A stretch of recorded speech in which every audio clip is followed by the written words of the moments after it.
Hi there, my name is Emily. I want to tell you my story about how my brother won a ton of money playing the lottery.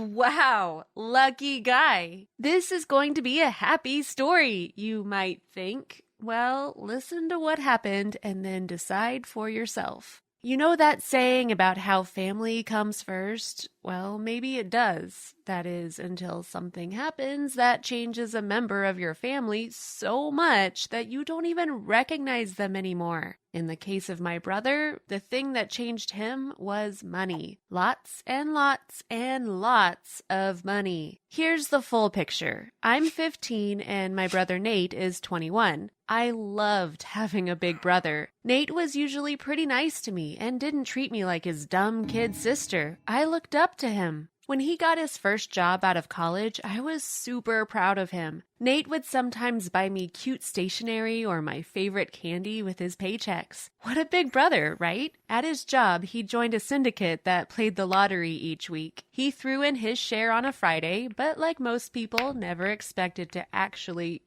win. Then came this incredible day. I will never forget it. Nate came home and he looked pale and kind of nervous.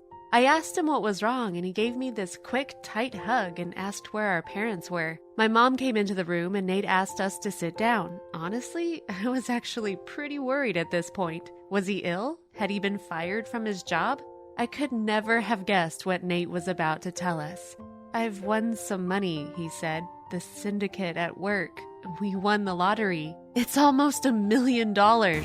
My mom leaped up and hugged him. I did the same. We were so happy for him. It was the biggest news I'd ever heard. My brother had won the lottery. When my dad came home, Nate told him about his lottery win, and we all went out to my brother's favorite Mexican restaurant to celebrate. My dad picked up the bill for us all, and we had such an amazing time. In fact, that evening was pretty much the last time we all had fun like that together.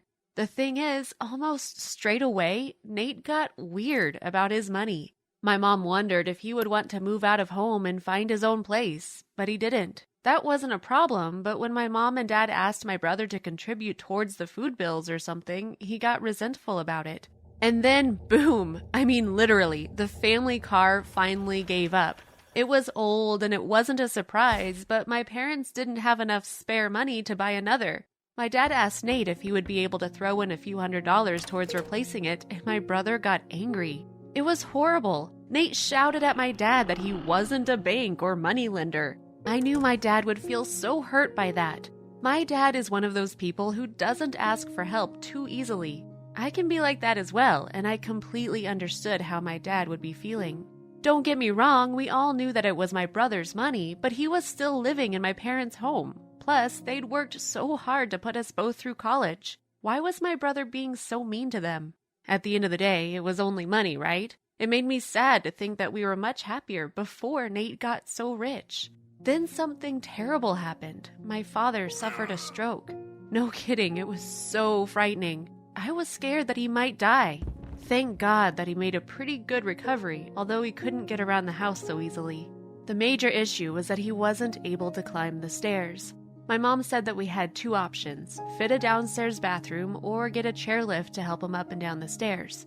The problem is that either one of those options would cost a few $1,000s, and like I said, my mom and dad do okay, but they aren't exactly rolling in spare money. You know what's coming, right? You guessed it. My mom asked my brother if he would pay for the modifications to our home so that my dad could be more comfortable. The way Nate reacted made me ashamed to be his sister. I know that sounds bad on my part, but I really did. He refused to pay for anything, and there was a huge argument between my parents. A few days afterwards, he moved out and into his own apartment. I didn't speak with Nate for a few weeks after that, but then he called me up and invited me over to see his new place. I mean, wow, it was incredible. Nate's new apartment was in the best part of town, and he had spared no expense in making sure it looked the part. He had a top-of-the-range television, gym equipment, and had filled his wardrobe with designer clothes. I'm only human. I was kind of impressed at all the stuff he had, and I guess I even felt a little envious. But then I got to thinking about my dad. Our dad. I swear the amount Nate had spent on his TV could have paid for my dad to be able to get around our house with a little dignity. I had all kinds of mixed feelings about Nate at this point, but mainly I felt like he was making a big mistake. The brother that I had hero worshipped wasn't acting like much of a hero anymore.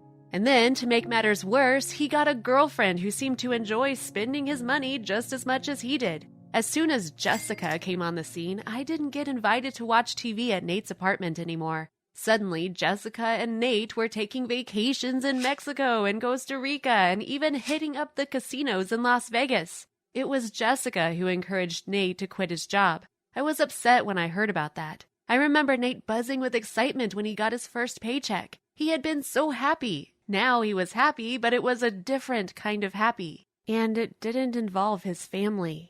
It was 2 months later when I got a call from Nate. He sounded really low, and it was a surprise when he asked me to meet up with him. "Will Jessica be there?" I asked. "Nope," Nate had said. "Jessica's long gone." We met in a coffee house near his apartment, and I couldn't help feeling proud of my brother when he walked in, smartly dressed and handsome. For a moment, it felt like the old days. Then I remembered my dad at home, struggling to get upstairs to use the bathroom, knowing that Nate could help out and was choosing not to. I had made a decision. I wasn't going to stay quiet any longer. If I was going to respect myself, I had to tell Nate a few home truths about how mean he had been to my parents. I took a deep breath and was about to speak my mind when Nate got in first with a couple of bombshells of his own. His lottery win had been pretty big, but so was the rent on that slick apartment. With the no-expense-spared vacations, designer clothes, an insanely expensive car, and, surprise, surprise, presents for Jessica, over half of Nate's winnings were already gone. Nate had told Jessica that he was going to ask for his old job back, find a cheaper place to live, and try to hang on to what was left of his money. It turned out that Jessica wasn't too happy about that news, and as soon as she got wind that there would be no more first-class flights to Aruba, she was out of there. I felt sorry for him, but he'd brought it all on himself. Dad, on the other hand, hadn't. I felt my old anger rise again. You could have afforded to help Mom and Dad, but you chose not to. But you're happy to waste money on cars and diamond earrings? Yeah, I'd seen them. For a girl who was only interested in you when you were spending money on her?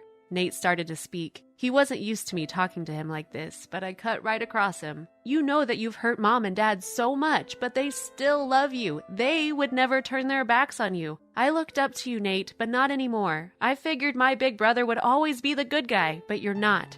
I saw Nate flinch at this. I knew that, deep down, he sees himself as the good guy. He wants to be the good guy. He's no better than Jessica, getting his head turned by being rich and forgetting about what makes a decent person. I stood up to leave, and Nate immediately reached for his wallet. "Forget it, Nate. I can buy my own coffee," I said as I left. I walked slowly, hoping that Nate would run to catch up with me, but he didn't. Maybe some of what I said hit home, maybe not. I guess time would tell. But guess what? Within days, everything had changed again. Nate moved into a cheaper apartment and managed to get his old job back. He sent Mom and Dad a check for enough money to get the house fixed up. I know this sounds like a happy ending, but it's not the ending. It's just where we are right now. He's patched up the rift, but I've seen a different side of Nate. I know he isn't as strong as I thought he was. He's capable of making bad decisions and treating the people that love him badly. Look, I don't want to be the voice of doom, but I just have this feeling that it could all happen again. Nate still has a stack of money in the bank, and I guess it's true that money can change people. What if Jessica appears on the scene again? What if he has a bad day at work and gives up his job because right now he can afford to bankroll himself? I swear I can see a day when the money runs out. I don't even think it will be that long before it does, unless Nate figures out for himself what his weaknesses are. There comes a point when you can't help someone, though. Is he happier now than before he won the lottery? I really don't think so. But he is a lucky guy. Not because he won all that money, but because when it's gone, I'll still be here. So will Mom and Dad. There'll be all kinds of emotions to handle, but there'll still be love. No matter what, we'll love him. His bank balance isn't his safety net. We are.